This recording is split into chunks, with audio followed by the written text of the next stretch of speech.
Afternoon. I'm Carson Clutie, and this is my assignment 2 reflection. First of all, the synthesis of the assignment. I want to say that it's a great idea to have us reflect using the Screencast-O-Matic. My school recently switched instructional models, and element 19 of that model in how to become an effective teacher is to have students reflect on their learning.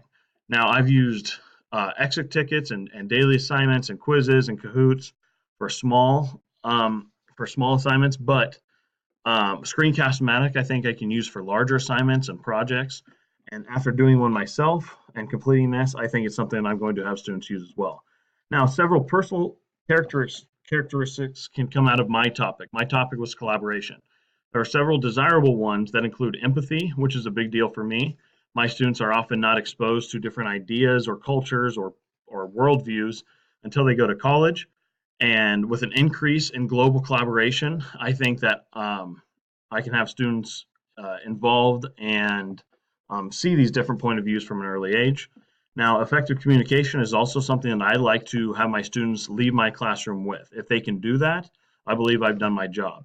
When they know that their work is going to be seen, heard, read by people outside of the normal classroom setting, they kind of up their game. They write better and they speak better. So when they practice good communication skills, they only get better at them. And when they do that, I think when we turn out effective communicators, we're doing our job well. And the final desirable characteristics that can come out of collaboration, and all three of these were seen kind of throughout all of the research I did. There are different ones in each article, but these three seem to be present in all of them. The final one is leadership skills. Excuse me, leadership skills. And students can practice their leadership skills in collaboration because oftentimes it's in group work.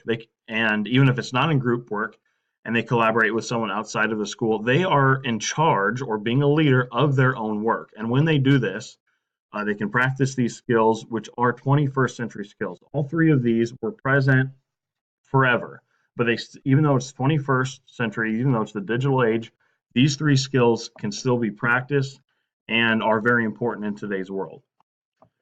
Continuing on, I did my research focused on collaboration itself.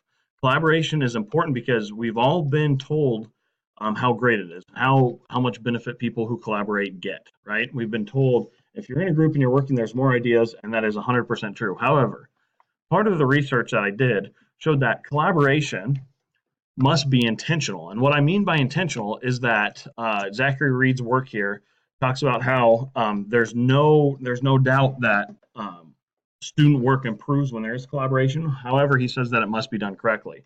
There are components that must be necessary, including interdependence, okay, and having students depend on each other when they work, so that if one person doesn't do their job, the whole group is let down.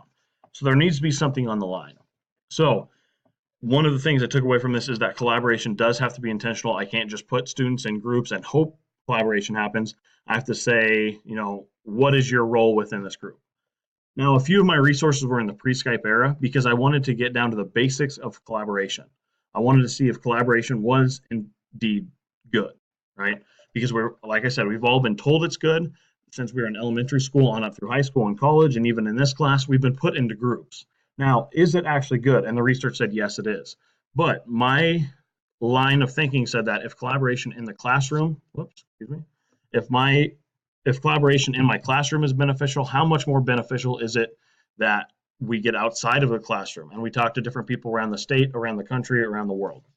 Now, I focused a little bit on Flipgrid just because it breaks down time barriers. It answered kind of all the questions that might come up when there's collaboration. So that is what I did my focus on. I'd love to have you read it, and it is now free as of yesterday. So that is something to keep in mind. A few of the takeaways from this assignment. First of all, that collaboration does add in the depth of the assignment.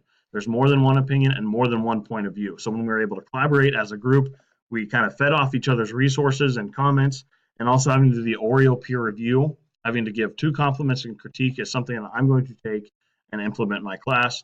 Finally, I want to shout out Stuart Rhodes, who was in my group and came up with a brand new idea. I mean, not necessarily new, but unique idea of having collaboration with professional development. It's kind of unheard, it's not discussed, but I think it is time for a change in schools and that teachers hear each other and benefit from each other's ideas.